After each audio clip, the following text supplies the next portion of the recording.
I do a lot of the work up front of figuring out the film. It's all worked out in the beginning, right? So that when I actually go shoot it, I'm kind of done. You know, I don't know if that makes sense, but I'm kind of done. No scope creep. It's really changed how I approach it. You know, things spark up. Oh, you know, I can do this. That's really been a game changer for me, Darius.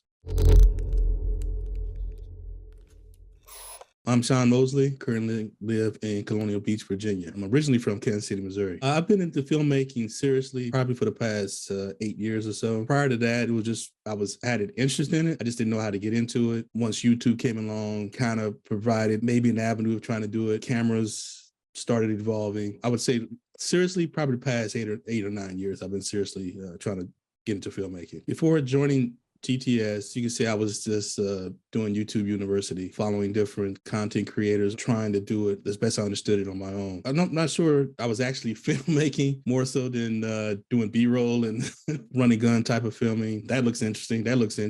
Maybe I can make some out of it type of scenarios. One of the larger challenges for me was just I was on my own. I didn't really have anybody to ask questions to bounce things off of. Maybe I'm doing a technique wrong. Maybe I could do it better or more efficient. About 2-3 years ago, I think I got to a point where I had saturated everything I could do. And I'm not saying I'm a top content creator or anything like that, but I think I had learned the basics, all self-taught, and I just didn't know where to go to next. I had actually applied to some other things, but I fell off. I didn't follow them. I didn't keep up with it. So I went back and forth with GTS. Do I do it? Am I going to do it? Am I going to stick to it this time? Took about half a day for me to figure out whether or not I really wanted to do it. And I said, I really need to take the next step because I honestly don't know what to do next. And I liked what you were just, talking about with filmable projects, Lean in Me, get to shooting. I went through some of the other previous students that you had that had provided, feedback for what they did. And I said, okay, this is what I want to do. I was probably 60-70% there. It's just, I just wanted the commitment. Can I do it? Will I have the time? That type of thing, working, fitting things in. You made me at least feel comfortable that I didn't need to be an expert filmmaker. I didn't have to have the top gear. And I wanted to hopefully talk to people too. That was part of it. And maybe make friends for life, film friends. And that drew me in as well. As you see, I've already, tried to connect with some of the other students and talk with them about different things. And I want to do that with more of them. That's a lot of what I really wanted to be able to do once we were finished with the filming part of it, that I still had a community that I could talk to, ask questions, get information from. And I've connected with Keith and Brian, maybe about 15-20 minute conversation. He seemed to me a guy that was into doing special effects from what we've been seeing some of his work. He really stood out to me to reach out to about it. And he's just across the state from me too. So I would say it may not be a bad idea to know him. We may link up at some point in the future. Probably the first two doubts was I probably wasn't going to get into class. I thought you were going to be just have a crush of people wanting to do it, and I wouldn't make the cut. And affordability, those two things I wasn't sure. I kind of had a number in my head, and you crushed both of those. They were fine. That probably be the two biggest things regarding what doubts I had getting into the program. Getting feedback from you, I was looking forward to that. Honestly, I knew I would adjust to it. The first time or two, I was a little nervous. I've never put my stuff in front of no one to get feedback. And then also, we have the other students that are giving you feedback. After about probably the third office hour, fourth office hours of getting feedback, I was fine at that point. But no, you weren't rude. I think you might be too nice to some degree. I know you know a ton. I can only imagine what's going through your head when you see our stuff. I don't know how you not probably roll your eyes and stuff to give the critiques, but you balance it out with what we've done positive. And I think that's important, especially for people at our this point of our careers. I think you got a ton of information that we're all trying to take in. I think you got a great process for this. It's working for me. It's been valuable to me. I think I'm really good at accepting criticism. I don't know how you do it. I'm amazed I'm like, how is he doing all this? And I look and see you giving 15-20 minute, specifics on different submissions that we've had. I thought it might be like a minute or two, but no, he's really digging in and really giving critical, doable feedback for each one of us. So no, it's been great. You are you. What we see in the videos is you. Your personality, your character with this. It's true. Getting to shooting right away, I was ready to do. I was down for. I was eager to get started. I just didn't know what to expect. The first one, I didn't put any kind of creativity to it. Let's hit all the marks that he's saying in this piece and go from there. Once I saw everybody else's okay, I could have been a little more creative, a little more intentional in what I was doing here. So I was like, oh, okay, all right, I got it. We can't do that because I didn't know what to expect. Was he about a book? Follow what I'm saying, or give me what you got? And it was more give me what you got, you know. And I took that the wrong way on the first one, but I had no problem with it. I was ready to go. I had the equipment. I was, like I said, I was excited, you know, with getting the shooting right away and immediately. Being able to shoot, get everything started right off the bat, you know, all systems go. I was 100% committed to it. I certainly could see myself improving as I went through the program, and it was very obvious to see the improvement in my peers. I believe we were all taking in what you were saying from, you know, get in there, you know, get close. I don't know. That's probably the first lesson I remember. And the pacing. I think that's probably one of the biggest things I'm learning is eliminate the shoe leather and improve on the pacing. There's still some gray areas for some of these things for me that I'm still learning. I saw some improvement, especially in how I was able to get rid of some shots that I really liked, but they didn't bring anything to the story, or the shot was the same as something I've already done. And really your organizational structure of how the pre and post stuff, that's been like a game changer. It's been chef's kiss. It's been, I can't tell you how much that's helped me because you can see your film, you can see it's finished, and I'm like, duh, why did I never not do this? But I just, you know, never ran across that. I didn't realize to be that organized. So that's why I really have seen my improvements. Anyone that's got a roadblock and don't know what to do this. This will help you. I do a lot of the work up front of figuring out the film. It's all worked out in the beginning, right? So that when I actually go shoot it, I'm kind of done. You know, I don't know if that makes sense, but I'm kind of done.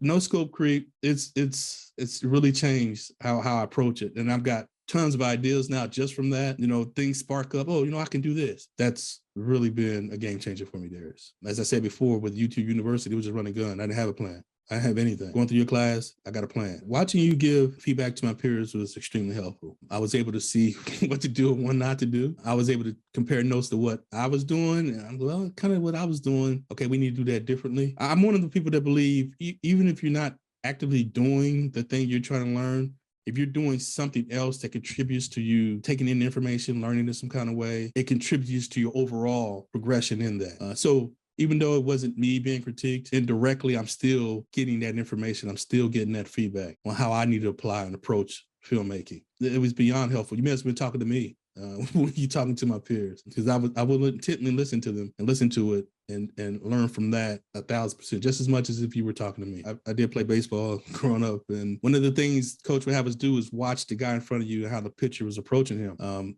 I'm learning.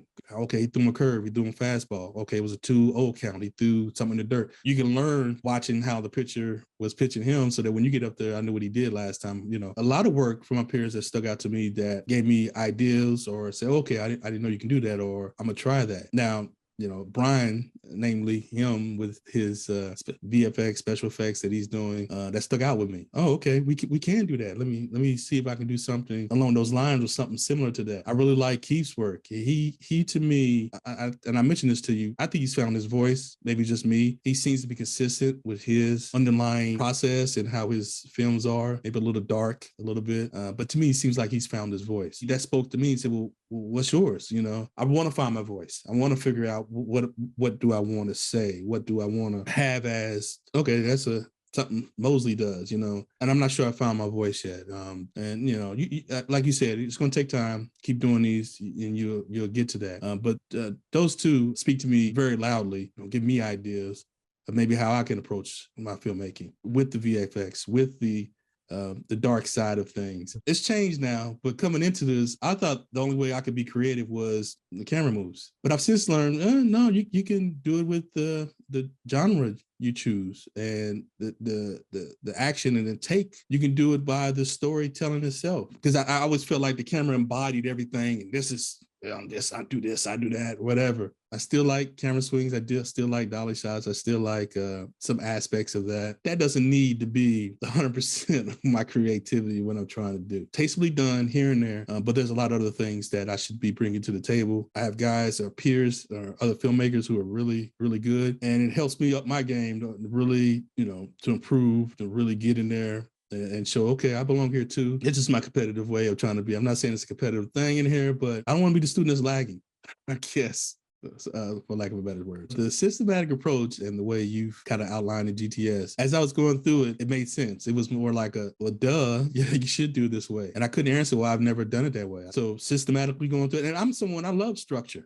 I told you, I was in the military. I hate doing things too much without a plan. And I was making films without a plan. How's that going to work, right? So now I got a plan and I'm eating it up. I'm rolling in it. I might be taking it in more than you want me to, honestly, Darius, because it's helping me. And okay, I don't want to use that too much, but damn it, I like it. You know, I couldn't do it without it at this point. It doesn't make sense to do it without it. The tangible results to me, confidence, obviously, to do this with the structure. Oh, I know this. Okay, I know what to do here. I know what I'm looking for now. I absolutely know what I'm looking for now. You know, you can build the film before you actually start doing it. And then when you're done with that, the confidence is 100% because you know what the output's pretty much is going to be. I've actually got about 5 or 6 short films that I've written up, and they're very doable to me. And that's a big deal because before this, I didn't have anything. You know, you had these big plans. How are you going to do this? Well, I don't know. Now, yeah, I might have more than that. It might be more closer to 7 or 8 that are following the guidelines and make it a lean and mean. I can go out and do them. I've already peeked ahead to the last, or you know, the final project, and I've been writing that one up too. At the same time, I need to do the current one. I keep telling myself, no, don't worry about that one. But I see things, and I keep having ideas, and I want that one to juxtapose my first one. I need to make that one shine. Okay, so I was hoping 2 things to get out of this program. One was to get unstuck where I was at. What is the next step? What do I do now? I think I've exhausted everything that I can do from a YouTube, you know, perspective of watching content creators, even though I'm not one or I didn't do that. The second thing is, you know, having resource, have a family, have people that I can talk to and bend their ear and, hey, I'm thinking about doing this, or they come to me and I can talk to people because that was zero for me. I didn't have anyone to talk to. Simply put, I think I've been able to do both. I know what the next steps are. And I think I got a cadre of like-minded individuals. And so for me, mission accomplished in those regards, 100%. I would say to anyone who's hesitant or considering joining GTS, I would absolutely tell them to do it. The way they should look at it is an investment in themselves. We buy all these expensive equipment and got all this expensive software. Invest in yourself. What are you doing to make yourself better? And that's kind of how I looked at it. It was, you know, there's a needed investment, you know, my approach, my thought process with it, and how to get better. I needed the structure. I needed other people to see what they were doing. Okay, am I doing something different? Can I do something better? Obviously, I can do something better. All of that, to me, encompasses investing in myself. I don't even think about the cost at this point. Doesn't even come up again for me. It's not even a thing. We do a lot of things that are detrimental to ourselves for free. So why not do something that's actually going to help you progress you, improve you, you know, in this particular field? One of the sayings I remember from, again, when I was back in the military is know yourself and seek self-improvement. And I knew I needed more than what I was doing. And this was an absolute home run self-improvement class for me. And like I said, I get the opportunity to continue to work with people even beyond when we're done with the official formal aspect of the class. So if you're on the fence, you're concerned or got any worries, don't take the time, invest in yourself, commit to it as best you can. We all got things going on, but you won't be disappointed in doing it. One way or another, this class will help you and progress you to the next stage.